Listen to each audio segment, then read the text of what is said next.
Good morning. আজকে দেখো অনেক মনের সাহস নিয়ে বেডশিটটা আর পিলো কাভারগুলো ওয়াশিং মেশিনে ফেলে দিয়েছি। র্যাকটাকে বার করে দিলাম। আজকে তো একটু রোদ দেখেছি জানো তো, তারপরে কতক্ষণ সেই রোদ থাকবে জানি না। চলো এখন চটপট বিছনাটা করে নিই। ম্যাগি কিন্তু আছে জানো, আমি না আসলে পরে আর টাইম করে উঠতে পারি না, এত চাপ হয়ে যায়। তাই ভাবলাম ও বসে আছে যখন ভদ্রভাবে, তখন বসে থাকুক, একটু রিস্ক নিয়ে দেখি। একটু সাহস নিয়ে না এগোলে না আর চলছে না। এখনও অনেক বেলা হয়ে গেছে জানো, মানে ঘুম থেকে উঠে কি করে যে এত দেরি হয়ে গেল। এখনও আমার হাঁটা হয়নি, চা হয়নি, মানে রান্নাঘরে একবার শুধু গেছি পায়রা সন্তানদের একটু খেতে দিতে, ব্যাস, আর ম্যাগির জলটা ভরতে, আর তাছাড়া কিছুই কাজ হয়নি। কি জানি, মনে হলো যে চলো আজকে বিছনাটাই আগে করে ফেলি। আমি তো এমনি ইউজুয়ালি ম্যাগি বেরিয়ে গেলে তারপরেই এসব কাজ করি, কিন্তু আজকে আর ওই আর কি, মানে কাজের স্রোতে করেই ফেললাম। আর ওই দেখেছো মহিলা আজকে কোন দিকে সূর্য উঠেছে কে জানে, মহিলা নিশ্চিন্তে চুপচাপ বসে আছে। ভাবতেই পাচ্ছি না যে এত কাজ করছি আর ও ডিস্টার্ব করছে না, বসে আছে, কি জানি কেন। যাকগে আমিও সেই সুযোগে যতখানি পারছি তাড়াতাড়ি হাত চালিয়েছি, কেননা কখন আবার ওর মাথায় দুর্বুদ্ধি খেলে কে জানে। কোনো কিছুতেই তো ভরসা নেই। এখনও অবধি দেখছে জানো তো, ওয়াচ করছে আমাকে। এরকম ওয়াচই করুক, আমি কাজগুলো সেরে নিই তাড়াতাড়ি। বেডশিট পিলো কাভার সবই চেঞ্জ হয়ে গেল, এবার বেড কাভারটা পাতবো আর ব্যাস ঘর থেকে বেরিয়ে যাব। আমি ঘর থেকে বেরিয়ে গেলেই ও বেরিয়ে যাবে, কেননা আমাকে ছাড়া ও কোথাও এক বিন্দু থাকে না। বাপরে, আজকে একটা বড় কাজ করলাম। এখনও ওয়াশিং মেশিনে রয়েছে, সবেমাত্রই তো দিয়েছি, এখন অনেক দেরি। রোদটা যেন থাকে এইটুকুই শুধু প্রে করছি লোকনাথ বাবাকে। এসে গেছি রান্নাঘরে, খুব হাত চালিয়েছি আজকে জানো তো, কিছুই হয়নি এখনও। আর প্রায় 6:45 মতো বেজেও গেছে। চলো চটপট চাটা বসাই, তারপর ম্যাগির মাংসগুলো করতে দেবো। কাজের পাহাড় জানো তো, কাজের পাহাড়, যেদিকেই যাই সেদিকেই কাজ। অবশ্য এক এক সময় মনে হয় কাজ নিয়ে আছি বলেই সময়টাও কেটে যায়, আর একাকিত্বটাও অত লাগে না। চালিয়ে তো দিচ্ছি বলো, নয় নয় করে 2 বছর হয়ে গেল একা একা আছি, যেটা আগে কোনো দিন স্বপ্নেও ভাবিনি যে একা কোনো দিন থাকতে পারবো। কিন্তু দেখো সবই অভ্যেসের ব্যাপার, চালিয়ে দিচ্ছি। এবার জানি না, ম্যাগি আছে বলে হয়তো অতটা শক্ত মনে হচ্ছে না, তারপর আমি জানি না কি হবে। লোকনাথ বাবা আছেন, নিশ্চয়ই একটা না একটা কিছু উপায় বেরোবে আমার।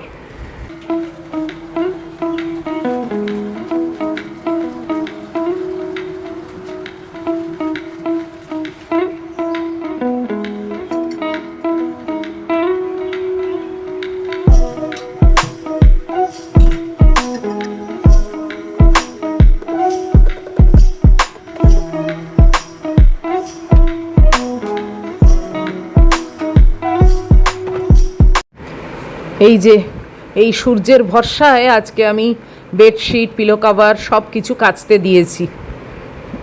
ইনি সারাক্ষণ থাকলেই হয়, মানে আমার জিনিসগুলো শুকিয়ে গেলেই হয়। কি স্বার্থপর লাগছে না আমাকে কথাগুলো শুনে, যে শুধু নিজের কথাই ভাবছে। কি দারুণ লাগছে না দেখতে। Hello everyone, good morning. কেমন আছো সবাই? ভালো আছো নিশ্চয়ই। আজকে কিন্তু সানডে, আর এখন বাজে 7টা বাজতে ওই 2-3 মতো হবে। আজকে বেশ দেরি হয়ে গেছে, আজকে হাঁটাটাকে একটু কম করেছি।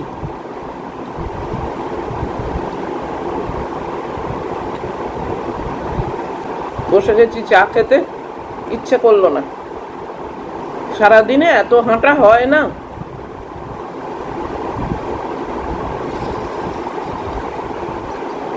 রোদ দেখে আজকে চাদরটা দিয়ে দিয়েছি, বালিশের ওয়ার দিয়ে দিয়েছি। আর ম্যাগিকে নিয়ে কি সাহস করে দেখলে তো, ফ্রেশ সব পেতে দিয়েছি। এখন এই রোদটাই যেন থাকে। কপাল যদি খুব খারাপ হয় তবেই রোদ চলে গিয়ে বৃষ্টি নামবে জানো, অত বড় চাদর।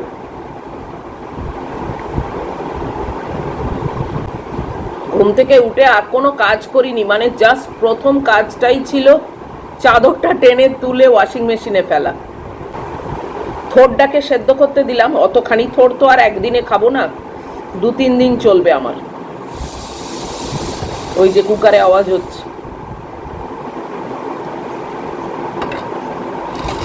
আজকে থোড় করব, আর দেখি ডিমের কারি করার ইচ্ছে আছে আজকে। মাছটা না একদম খেতে ইচ্ছে নেই। এমনি আমি মাছের পক্ষপাতী নই, মাছ আমার ভালো কোনোদিনই লাগতো না। মা জোর করে করে মাছ খাওয়াতো। উফ, ট্যাংরা মাছ কিনলাম শখ করে, চিংড়ি মাছ কিনলাম, কিন্তু দেখো মৌরলা মাছ আছে, কিন্তু দেখো সেই মানে বার করে যে করব খাবো ইচ্ছেই নেই। বাচ্চুদাকে তাও বারণ করে দিয়েছি আজকে, না উনি বললেন আমি ট্যাংরা মাছ পেলে না না একদম আনবেন না। উনি তো আর জানেন না আমি ব্লিঙ্কিট থেকে অলরেডি নিয়ে নিয়েছি। ব্লিঙ্কিট না, সরি, বিগ বাস্কেট থেকে। রাত্রিরে আজকে চাউমিন খাওয়ার শখ হয়েছে, দেখি চাউমিনটা সেদ্ধ করে রাখবো। খুব বেশি সবজিপাতি দেবো না, বড্ড হেভি হয়ে গেলে না রাত্রির বেলা ভাল লাগে না। ওই একটু ডিম, একটু পেঁয়াজ, কাঁচা লঙ্কা এই দিয়েই করব ভাবছি, আর বেশি কিছু দেবো না। এই যে ওয়েট করছেন ইনি। সেই রোদ্দুর চলে গিয়ে দেখো এখন কিরম অন্ধকার হয়ে আসছে, কি মুশকিল বলো। ম্যাগি ফিরে এসছে এই মাত্র।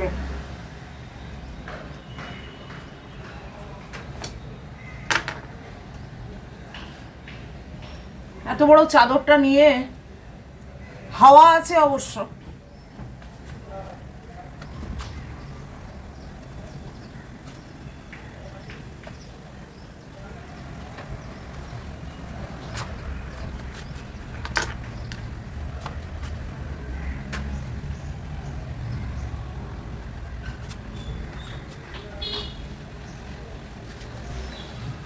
যতটা পারলাম পাতলা করে দিলাম।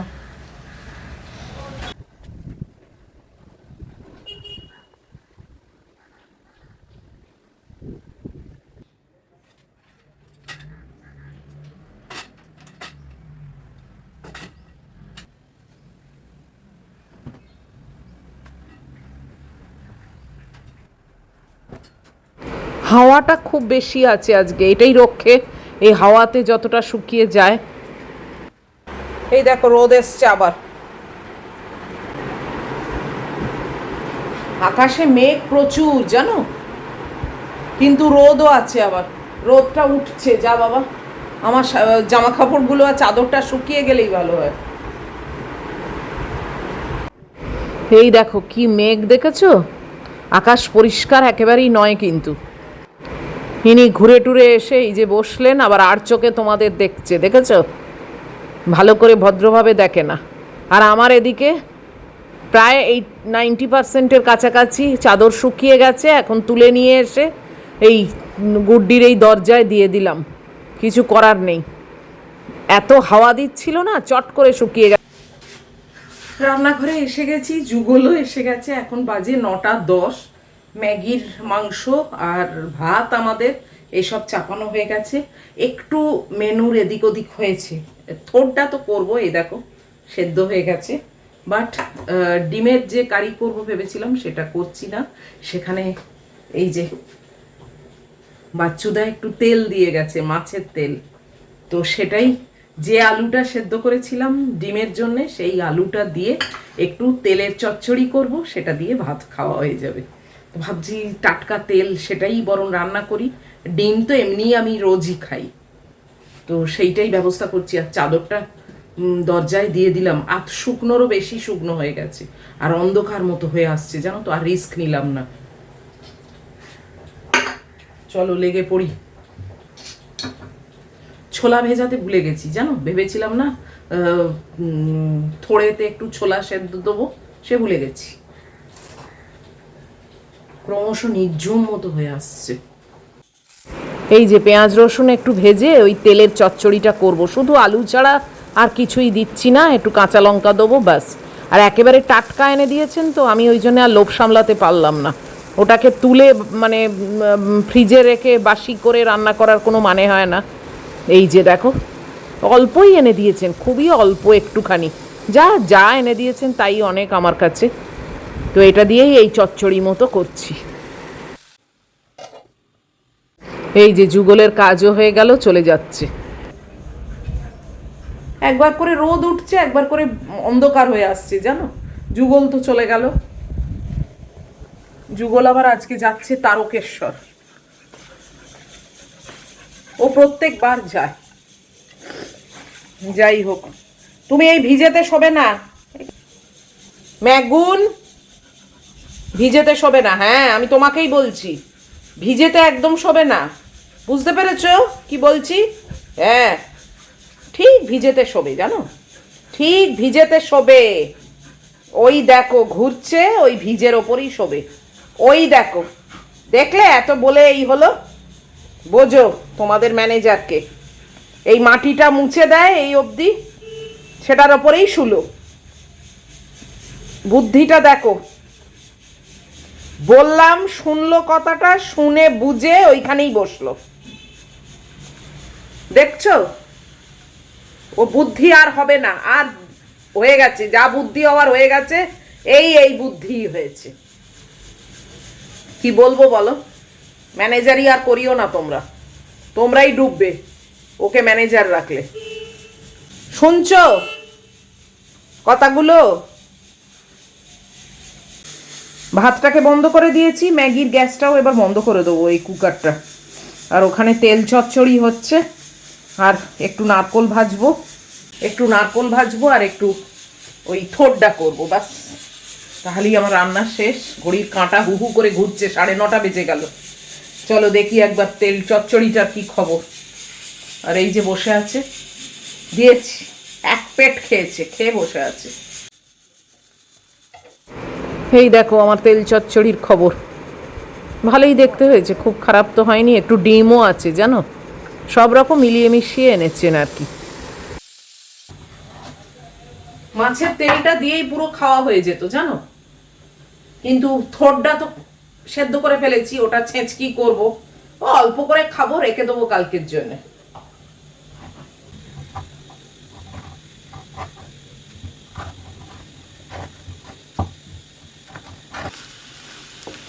এই যে তেল চচ্চড়িটা আমার একেবারে হয়ে গেছে, এটাকে এবার নামিয়ে নেবো। এইটা দিয়েই পুরো ভাত খাওয়া হয়ে যায়, বলো।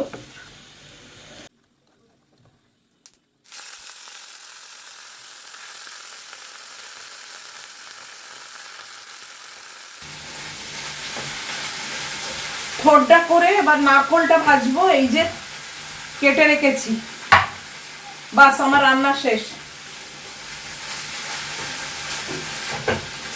রাত্রিরে চাউমিনটা বার করে রাখলাম, চাউমিনটা শুধু এই যে সেদ্ধ করব।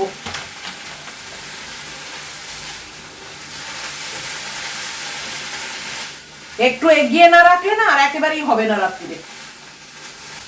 মার হাতের থোড় যে কি ভালো লাগতো, আমার তো আর ওই স্ট্যান্ডার্ডে হবে না, যতই ভালো করে করি ওই স্বাদ পাবো না। অ্যামাজনের লোক এসে গেছে ফ্যানটা নিতে আর একটা ফ্যান দিতে। তোমরা এখনো আমাকে অনেকে সাজেস্ট করছো যে রিটার্ন করে দাও, টাকা নিয়ে নাও। আরে রিটার্নটা থাকলে কি আর সেই বুদ্ধি আমার নেই বলো? রিটার্ন নেই, রিপ্লেসমেন্ট আছে। তো রিপ্লেসমেন্টেই জন্যেই অ্যাপ্লাই করেছিলাম, এই আজকে নিতে এসেছে। এই পুরোনোটা এখন নিচ্ছে, মানে যেটা আওয়াজ হয় আর কি, ডিফেক্ট জিনিসটা। এই যে দেখো, আবার ছবি টবি তুলে দেখিয়ে এই যে দিয়ে গেল, এই যে আবার নতুন দিয়ে গেল। এটা আবার জানি না কি হবে।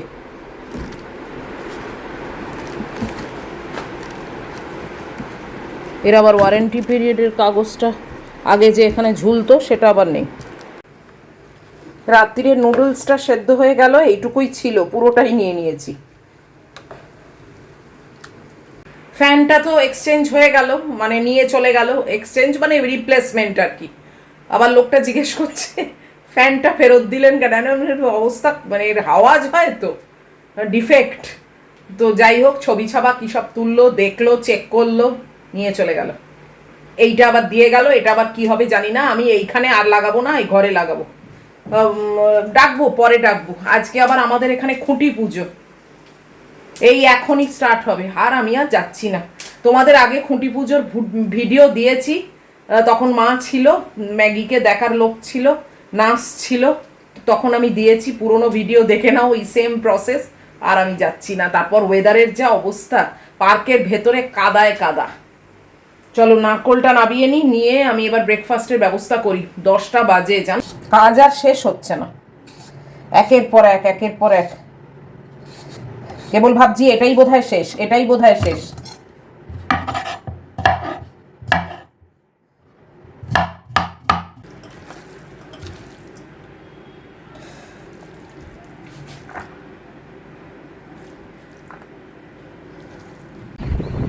আকাশের মেঘটা দেখো কি সুন্দর লাগছে। আবার এখান দিয়ে প্লেন গেছে, তার একটা লাইন।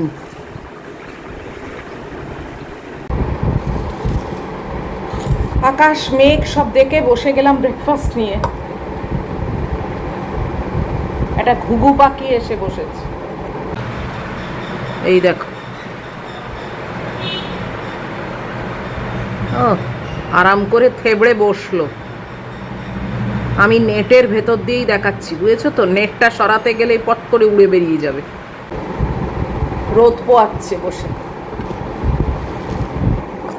এই যে ম্যাগির খাবার নিয়ে এসেছি, ইনি আমার পায়ের কাছে এসে শুয়ে পড়লেন।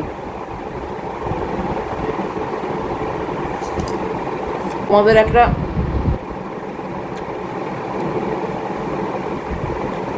হাসির জিনিস পড়ে শোনাবো। ছোট, বেশি বড় কিছু না। বেশি বড় হলে আমি পড়ি না। একটু হাসিরও তো দরকার জীবনে, তাই না? এক বৃদ্ধ হাসপাতালে তার শেষ নিঃশ্বাস নিচ্ছিল। বেডের পাশে একজন নার্স, তার স্ত্রী, 2 ছেলে ও 1 মেয়ে ছিল। বৃদ্ধ বড় ছেলেকে বলল, বাবা আমি তো আর বেশিক্ষণ বাঁচব না, তুই ভুবনডাঙ্গার 15টা বাড়ি নিবি। মেয়েকে বলল, রতনপল্লীর 17টা বাড়ি তোর জন্যে, ওটা তুই নিবি। ছোট ছেলেকে বলল, তোকে তো আমি খুব বেশি ভালোবাসি, তাই শ্যামবাটির 20টা বাড়ি তোকে দিলাম। স্ত্রীকে বলল, আমার যাবার পর কারোর কাছে তোমাকে হাত পাততে হবে না, তাই বসুন্ধরার 10টা ফ্ল্যাট তুমি নেবে। তখন নার্স তার স্ত্রীকে বলল, আপনি কত ভাগ্যবান, আপনার স্বামী আপনাদের জন্য কত সম্পত্তি দিয়ে গেলেন। স্ত্রী বলল, কিসের সম্পত্তি? ও দুধওয়ালা, বাড়ি বাড়ি দুধ দেয়, সকলের দুধ দেওয়ার ডিউটি ভাগ করে দিল যাওয়ার আগে। নার্সের এখনো জ্ঞান ফেরেনি। জাস্ট চিন্তা কর। আমার এটা পড়ে তো এত হাসি পেয়েছে, তখন থেকে ওয়েট করছি কখন তোমাদের সঙ্গে এটা শেয়ার করব। আমিও হাসবো, তোমরাও একটু হাসবে। বলো সবার, যারা যারা এটা শুনলে তাদের হাসি কি পেলো না? আর যদি হাসি না পেয়ে থাকে তাহলে ভাই নিশ্চয়ই কিছু প্রবলেম আছে। আমি যখন পড়া শুরু করেছিলাম, বিশ্বাস করবে না, আমিও ভেবেছিলাম বাবা কত সম্পত্তির মালিক, ছেলে মেয়ে স্ত্রী সবাইকে কত বাড়ি টাড়ি দিয়ে যাচ্ছে। আমিও বুঝতে পারিনি। জীবনে যতই সমস্যা থাকুক, যাই থাকুক, মুখের হাসি, দিলটা খুশ, মনে আনন্দ, এইগুলো রাখা উচিত, জানো তো? শরীর স্বাস্থ্য ভালো থাকবে, মন মেজাজ ভালো থাকবে, সময়টাও ভালো কাটবে। তবে হ্যাঁ, এটুকু তো নিশ্চয়ই জানি, তোমরা বলবে যে খারাপ পরিস্থিতি বা কোনো দুঃখজনক ঘটনা ঘটলে তখন কি আর হাসা যায়? আমরা কি পাগল? সেটা সত্যি কথাই। বলাটা যত সোজা, তো করাটা তত সোজা নয়। কিন্তু এমনি সময় ওইসব পরিস্থিতিতে সাময়িক তো নিশ্চয়ই মন মেজাজ খারাপ হয়ই, কিন্তু অন্য সময় দিল খুশ রাখবে সব সময়। টুকটাক সমস্যা নিয়ে একদম ঘাবড়াবে না বা সেটার ভেতরে ঢুকে যাবে না। যাই হোক, চলো 10:30 এখানেই বাজে। বলো, আমার এখনো এই আপেল শেষ হলো না, এখনো ওটস আছে, তারপর মহিলাকে খাওয়াবো, মানে কি ভাত পেস্ট করবো, এ করবো, অনেক ব্যাপার। আজকের এই ভিডিওটা এই অবধি রাখছি। এত অবধিও যদি তোমাদের ভালো লাগে তাহলে প্লিজ একটা লাইক, শেয়ার, কমেন্ট আর সাবস্ক্রাইব করো। নিশ্চয়ই ফিরে আসবো আবার তোমাদের কাছে পরের ভিডিওতে। তার মধ্যে তোমরা ভালো থাকবে, সাবধানে থাকবে। Love you all.